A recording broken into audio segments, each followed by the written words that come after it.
માં કૌશલ્યા ભગવાન રામને કહે છે, રાઘવ માર્ગ જાત ભયાન હે રાઘવ, વિશ્વામિત્ર મહાત્મા તને લઈને જતા હતા, માર્ગમાં તને તાડકા સામી મળી, એનો વધ તે કઈ રીતે કર્યો? એટલું જ નહીં, ભણા વગરનું બાણ માર્યું અને 4 ચોગાવ તે મારીશને દૂર ફેંક્યો અને સુબાહુને અગ્નિ બાણ મારી અને તે બાળીને ભસ્મ. આ બધું કઈ રીતે થયું?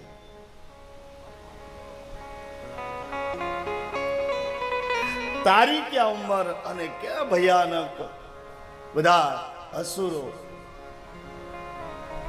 કેહી વિધિતાત તાડકા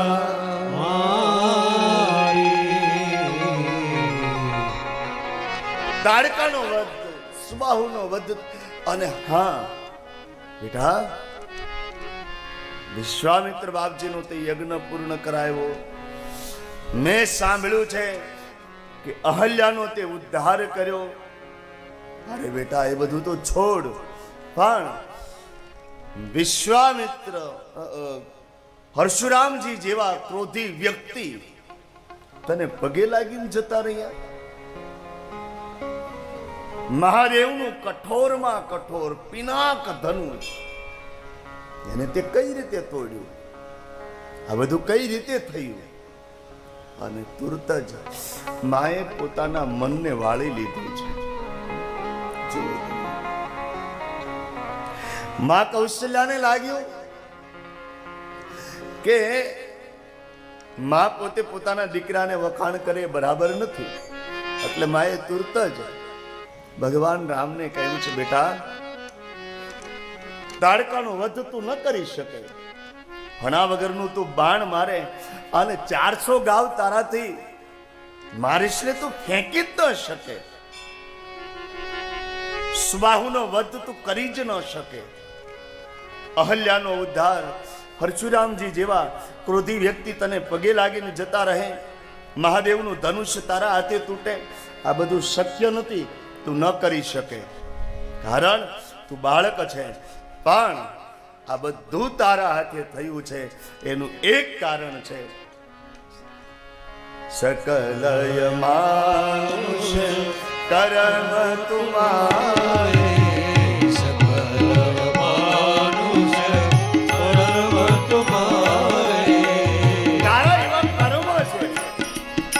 મહાપુરુષોના આશીર્વાદ તને મળ્યા.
સકલ અમાનુષ કર્મ તુમારે, તારા કર્મનું ફળ તને મળ્યું છે. તારા એવા સારા કર્મો છે જેથી કરી અને વિશ્વામિત્રજી જેવા મહાત્મા તને લેવા આવ્યા. તને એ લાયક અને તને યોગ્ય માની અને વિશ્વામિત્રજી જેવા મહાત્મા તને લેવા આવ્યા અને એના આશીર્વાદનો પ્રતાપ છે અને આપણા પૂર્વજોના એ પુણ્યનો પ્રતાપ છે કે જેથી કરી અને તારા હાથે આવા શુભ કાર્યો થયા છે. બાપ, આપણા હાથે ક્યારેય શુભ કાર્યો આપણાથી થાય ને તો એવું ક્યારે પણ મનમાં ન લાવવું, એવું ક્યારેય મનમાં અહમ ન લાવવો કે આ મેં કર્યું છે, ક્યારેય પણ નહીં. આપણે કરતા જ નથી કંઈ. આપણા પૂર્વજોના પુણ્યનો પ્રતાપ અને આપણા માતા પિતાના આશીર્વાદનો પ્રતાપ અને કંઈક ઈશ્વરની કૃપા, આ ત્રણેય વસ્તુ જ્યારે આપણા ઉપર ઉતરે ને ત્યારે આપણા હાથે શુભ કાર્યો થતા હોય છે, બાકી થતા નથી. આપણે કોઈ જગ્યાએ આપણે આમ 5 રૂપિયા પણ આપણે દાન આપીએ ને તો હું ને તમે નથી દેતા, એ તો ઈશ્વરની કૃપા છે કે તને લાયક સમજો છે એટલા માટે તું આપ છે.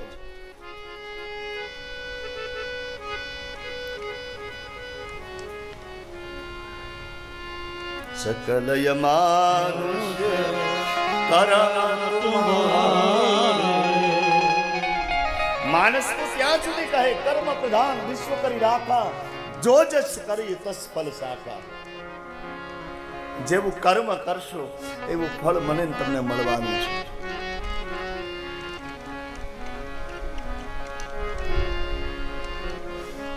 કર્મ બંને આપણા હાથે થાય, સારા કાર્યો પણ આપણા હાથે જ થાય, સારા કર્મ પણ થઈ શકે અને અકર્મ પણ આપણા હાથે જ થઈ શકતા હોય છે.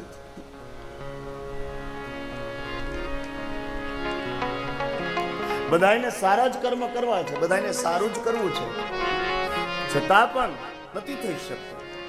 કારણ સુંદરકાંડમાં તમને લઈ જાઓ તો સુંદરકાંડમાં વિભીષણ રાવણને એમ કહે, સુમતિ કુમતિ સબ કેઉર રહે.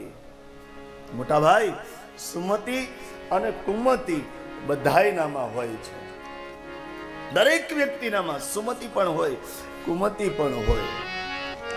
પણ આપણે કોના સંગમાં રહીએ છીએ એના ઉપર આપણો આધાર છે. આ વાત યાદ રાખજો.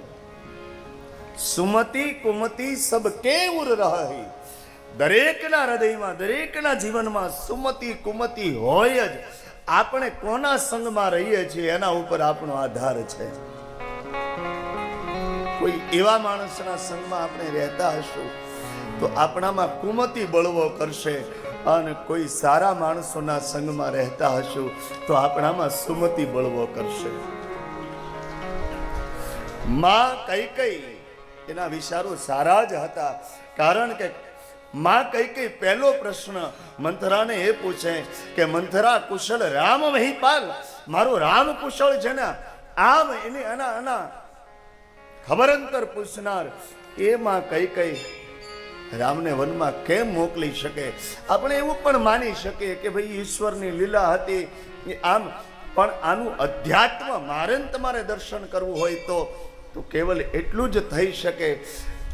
સુંદરકાંડની છપાઈ સુમતિ કુમતિ સબ કેઉર રહી.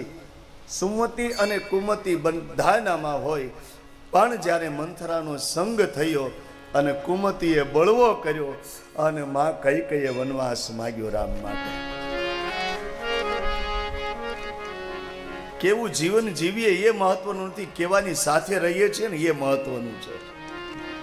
અને એટલે આપણા સંતો એમ કહે છે, એને ગાયું છે, સંતન કે સંગ લાગ સંગ તોરી અચ્છી બનેગી.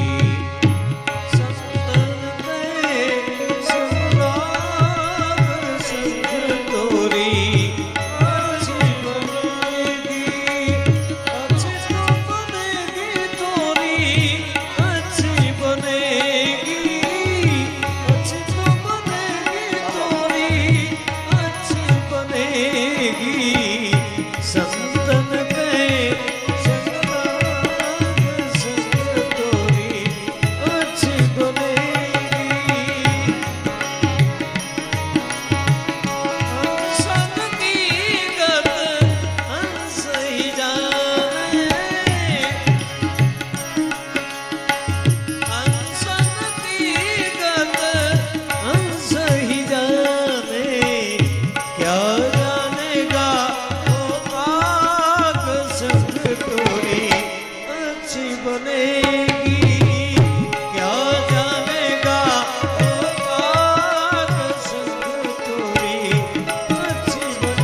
સાધુ કહે સંગલાગ સંગ તોરી અચ્છી બને સંતન કહે સંગલાગ સંગ તોરી અચ્છી બનેગી અચ્છી બનેગી અચ્છી બનેગી. આપણા મહાપુરુષોએ કહ્યું, બા ગંગા સતીએ પણ કહ્યું, સંગ તું કરો તો એવા નહીં કરજો જે ઉતારે ભવ પાર. કોના સંગમાં આપણે રહીએ છીએ એ આપણામાં બળવો થવાનો છે.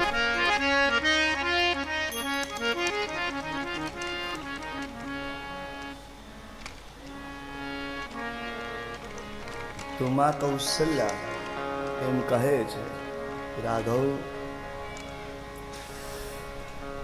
વિશ્વામિત્ર બાપજીનો સંગ થયો ને એના આશીર્વાદના પ્રતાપ છે આ બધા.